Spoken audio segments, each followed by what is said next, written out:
不是都元旦了，我们可能马上要回家了。我说没多少钱，要么你不帮我刷一下吗？可能。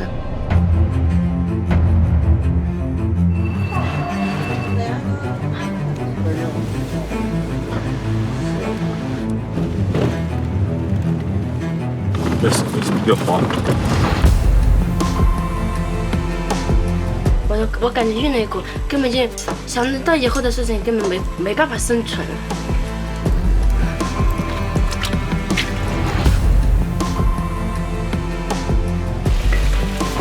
让我说还得转正，就是转来把你挣的。我说今年子又没挣到啥钱，我说这。